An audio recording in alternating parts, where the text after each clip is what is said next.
Hello everyone, welcome my channel. শুরু করছি নতুন একটি ভিডিও। শীত প্রায় চলে যাওয়ার মুখে, তাই শীত থাকতে থাকতেই তৈরি করে নিচ্ছি কড়াইশুঁটির কচুরি। আর দেখতে কি সুন্দর গ্রিন গ্রিন কালার হয়েছে। সবাই তো গোল গোল শেপের তৈরি করে, আজকে আমি তৈরি করে নিয়েছি স্কোয়ার শেপের পুর ভরা কড়াইশুঁটির কচুরি। সকলেই শেষ পর্যন্ত ভিডিওটি দেখো, আশা করি খুবই ভালো লাগবে। আজকে তৈরি করব কড়াইশুঁটির কচুরি। শীত প্রায় চলে যাওয়ার মুখে, আর এবার একবারও কড়াইশুঁটির কচুরি খাওয়া হলো না। আজকে প্রায় 500 মতন কড়াইশুঁটি বাজার থেকে নিয়ে এসেছে, আর এই 500 কড়াইশুঁটিগুলোকেই আমি খুব ভালো করে ছাড়িয়ে নেব। আজকে একটা লোক পেয়েছি কড়াইশুঁটি ছাড়িয়ে দেওয়ার জন্য, আমাকে কাজ করে দিচ্ছে। সব কড়াইশুঁটিগুলো পুকু আজকে ছাড়িয়ে দিচ্ছে। এইভাবেই সম্পূর্ণ কড়াইশুঁটিগুলো ছাড়িয়ে ধুয়ে পরিষ্কার করে নিয়ে আবার আসছি। কড়াইশুঁটিগুলোকে ভালো করে ছাড়িয়ে নিয়ে ধুয়ে পরিষ্কার করে নিয়েছি। এখানে নিয়ে নিয়েছি একটা মিক্সির বাটি, আর মিক্সির বাটির মধ্যে পুরোটা কড়াইশুঁটিকেই ঢেলে দিলাম। সাথে দিয়ে দিচ্ছি 2 কাঁচা লঙ্কা, 4-5 কোয়া রসুন, আর 1.5 ইঞ্চি মতো আদা। এবারে সামান্য একটুখানি জল দিয়ে এটা একটু ভালো করে স্মুথ করে পেস্ট তৈরি করে নেব। কড়াইশুঁটি কিন্তু খুব ফাইন করে স্মুথ করে পেস্ট করে নিয়েছি, একদম স্মুথ করে, কোনো রকম দানা দানা ভাবের মধ্যে নেই। এইদিকে একটা কড়াই বসিয়ে দিয়েছি, আর কড়াইটা খুব ভালো করে গরম করে তার মধ্যে একটু তেল দিয়ে দিলাম। তেলটাকে ভালো করে গরম করে নেব। তেলটা গরম হওয়ার পর এর মধ্যে দিয়ে দিলাম ফোড়নে মৌরি,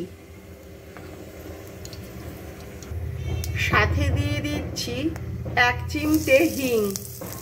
এটা ফোড়ন আসার পরেই এর মধ্যে দিয়ে দিচ্ছি যে পেস্টটাকে আমি তৈরি করেছি, সেই পেস্টটা পুরোটাই।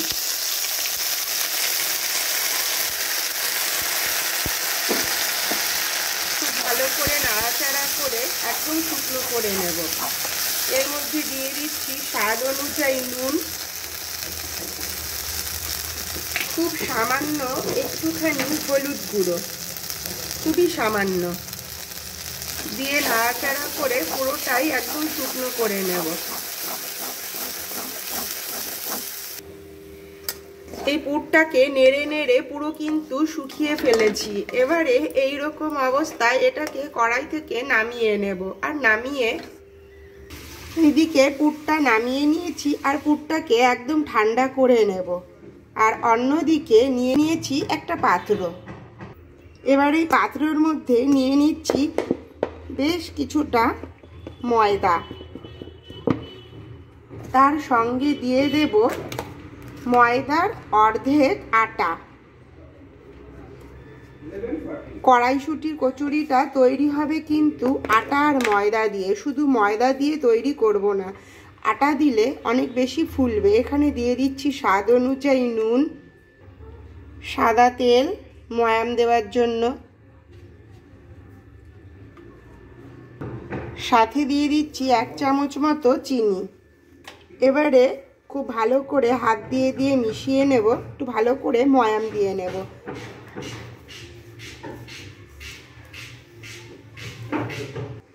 এইরকম করে শুকনো শুকনো মাখার সময় ময়াম দেব, আর দেখব যে এইরকম করে এটা দলা দলা হচ্ছে কিনা, তাহলে বোঝা যায় যে খুব ভালো ময়াম দেওয়া হয়েছে। এবারে অল্প অল্প জল দেব, আর খুব ভালো করে এটাকে মেখে একটা ডো তৈরি করে নিচ্ছি। এইদিকে আটা ময়দার ডোটা আমি তৈরি করে নিয়েছি। আধ ঘন্টার জন্য এইভাবে একটা ঢাকা চাপা দিয়ে রেস্টিং টাইমে রেখে দেব। আধ ঘন্টা পর এই ময়দার থেকে একটু লেচি কেটে নেব, একটা একটা করে, কিন্তু একটু বড় সাইজ করে কাটবো। একদম ছোট করে যেরকম লুচি বানাই তেমন কাটবো না, একটু বড় বড় সাইজ করেই লেচিগুলোকে তৈরি করে নিচ্ছি, প্রায় এতটা বড় করে। এবার পুরোটাই এইরকম করে লেচিগুলোকে রেডি করে নিচ্ছি। এই রকম ভাবে প্রায় রুটির মতন করেই লেচিগুলোকে রেডি করে নিয়েছি। এবারে একটা একটা করে লেচি নেব আর বেলবো। আমি এটা কিন্তু তেলের মধ্যে দেব, তেলের মধ্যে দিয়েই কিন্তু আমি এটাকে বড় করে রুটির মতো বেলে নেব। আমি কিন্তু কোনো রকম পুর এখনো ভরিনি, এটাকে আগে বেশ বড় করে বেলে নিচ্ছি। এই রকম বড় করে বেলে নিয়েছি। আর এবারে নিয়ে নিলাম পুর, এর মধ্যে দিয়ে দেব পুরটা। পুরটা এইভাবে দিলে একদম ঠাসা পুরে তৈরি হয়ে যাবে কড়াইশুঁটির কচুরি। সবাই তো গোল গোল তৈরি করে, আমি নয় একটু অন্যরকমভাবে তৈরি করে নিচ্ছি আজকের এই কড়াইশুঁটির কচুরি। আর এই রকম করে বানালে ঠাসা পুরে তৈরি হয়। এই রকমভাবে চামচ দিয়ে দিয়ে চারিদিকে পুরো ছড়িয়ে দিচ্ছি। এই রকম করে করে নিলাম। আর এবারে এপিট ওপিট করে মুড়ে দেব। এটার শেপটাই কিন্তু পুরো চেঞ্জ হয়ে যাবে। আর পুরটাও এর ভেতরেই একদম ভর্তি থাকবে। ঠাসা পুরে ভরা কড়াইশুঁটির কচুরি। আমরা নয় একটু অন্যরকম শেপ করেই তৈরি করে নিলাম। আর এই রকমভাবে করলে কিন্তু পুরটা বেলার সময় বেরিয়ে যাওয়ার কোনো রকম ভয় থাকে না। এইবার হাত দিয়ে দিয়ে একটু চেপে চেপে এটাকে একটুখানি বড় করে দেব। এই কারণেই কিন্তু এটা রুটির মতো একটু বড় করে বেলে নিয়েছিলাম। এই রকম করে একটু উল্টিয়ে দেব আর একটু প্রেস করে একটু বড় করে দিচ্ছি। এর ওপর দিয়ে বেলনি দিয়ে হালকা করে বেলেও দেওয়া যেতে পারে। এইদিকে আগে থেকেই একটা চাটু বসিয়ে দিয়েছিলাম আর চাটুটা গরম হয়ে গেছে। এর মধ্যে খুব সামান্য তেল একটু দিয়ে দিলাম আর তেলটাকে খুব ভালো করে গরম করে নেব।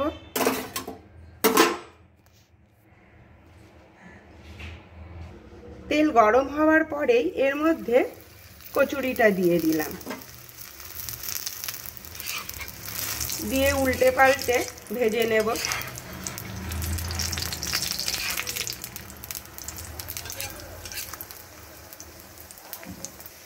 এক পিঠ হয়ে যাওয়ার পর এটাকে ধরে আবার অন্য পিঠ উল্টে দিচ্ছি।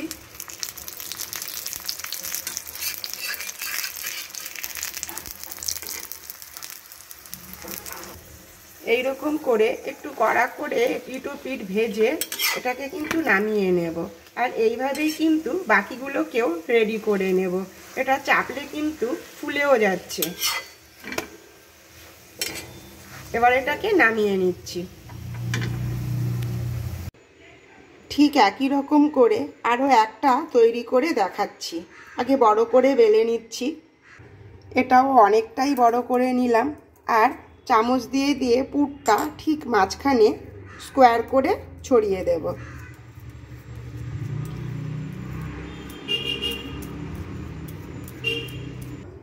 এই রকম করে এটাকে ছড়িয়ে দিয়েছি। এবারে এইভাবে মুড়ে দেব। যেমন করে মোগলাই পরোটা তৈরি হয় ঠিক তেমন করেই তৈরি হচ্ছে কড়াইশুঁটির কচুরি।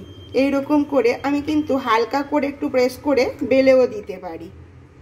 আমি এটাকে কিন্তু বেলে একটু বড় করে দিয়েছি। এই রকম করে একটু বেলেও দেওয়া যেতে পারে। এবার একই রকম করে এটা চাটুতে দিয়ে দিচ্ছি। চাটুতে দিয়ে উল্টে পাল্টে কড়া করে এটাকেও ভেজে নিচ্ছি।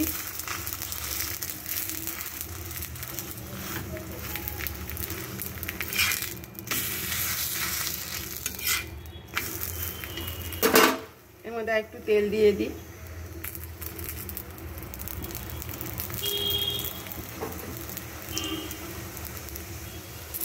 এক পিঠ হয়ে গেছে, অন্য আর এক পিঠ করে এইভাবেই নামিয়ে নিচ্ছি। এটাও তৈরি হয়ে গেল। একই রকম করে বাকিগুলোকেও রেডি করে নিচ্ছি। তৈরি হয়ে গেছে দারুণ স্বাদের কড়াইশুঁটির কচুরি। সাথে একটু দিয়ে দিচ্ছি ছোট ছোট আলুর দম। আলুর দমের রেসিপিটি আমি আগেই মেথি পরোটার সাথে শেয়ার করেছি। একই রকম করেই তৈরি করে নিয়েছি আজকের আলুর দম। এর সাথে আলুর দম দিয়ে অসাধারণ টেস্ট। কড়াইশুঁটির কচুরিগুলো তৈরি হয়ে গেছে আর আমি একটা ছিঁড়ে দেখাচ্ছি যে কিরকম ঠাসা পুরে ভরা হয়েছে। একটা ছিঁড়ে দেখালেই বুঝতে পারবে যে পুর ভরে বেলে করলে বেশি ঠাসা হয় নাকি এই রকম প্রসেসে কড়াইশুঁটির কচুরি করলে বেশি ভালো পুরে ভরা হয়। এই যে অসাধারণ টেস্ট, আর একদম প্রত্যেকটা কচুরি কিন্তু একদম ঠাসা পুরে ভরা। এই রকম করে একবার হলেও সকলে তৈরি করে দেখতে পারো। যদি ভিডিওটি ভালো লেগে থাকে অবশ্যই লাইক, কমেন্ট, শেয়ার আর সাবস্ক্রাইব করো। দেখা হবে আবার next video. Take care, bye bye, thank you.